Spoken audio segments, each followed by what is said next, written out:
Good evening, you're watching Look North. Bradford Council says it welcomes an in-depth investigation into historic sex abuse of teenage girls in the city. Look North learned this evening that a serious case review has been commissioned by the Children's Safeguarding Board. It follows the jailing of 9 men early this year for grooming and raping 2 14-year-old girls who were living in children's homes in 2008. A call by one of the victims for a full public inquiry was initially rejected. Our Home Affairs correspondent Emma Glasby reports. 9 men were jailed earlier this year for sexually abusing 2 girls in Bradford. Those girls were 14 and living in a children's home when the abuse started. Now, following the trial, one of the girls, Fiona Goddard, waived her right to anonymity, and she has been publicly calling for an independent inquiry. Well, in March, I spoke to the woman in charge of Bradford's children's services about that call for an inquiry. This is what both women had to say.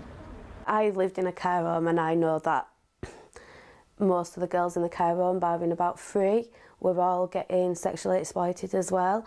There definitely needs to be a public inquiry, and I think it needs to be an independent one. I don't think it should be done by social care.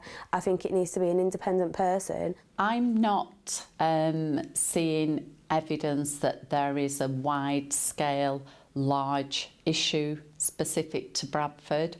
I think if it did come to light that there were lots of victims that had been missed, that would be something that the Safeguarding Board would want to look at. Last week, a BBC Look North investigation revealed another survivor of abuse had come forward. The girl known as Alice had been groomed by numerous men whilst she was in care in Bradford, and her social care records revealed that she'd had an Islamic marriage at the age of 15 to an older man. Now, a document I've seen from the chair of the Independent Safeguarding Board has described this as a serious case review rather than an independent inquiry. It will be carried out by someone independent. It will focus on all CSE in Bradford, and it will be published. David Greenwood represents survivors of abuse. It's really disappointing to know that these types of street exploitation cases were not picked up much earlier. We had all assumed that the police were dealing with them and were prosecuting them. It turns out that they weren't, and that information sharing between councils and the police wasn't as good as it should have been.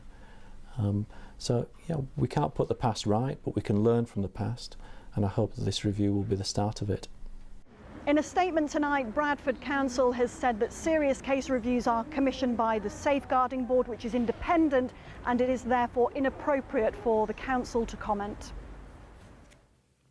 Meanwhile, another 40 people have been arrested or interviewed over the last 2 months in connection with child abuse in Rotherham.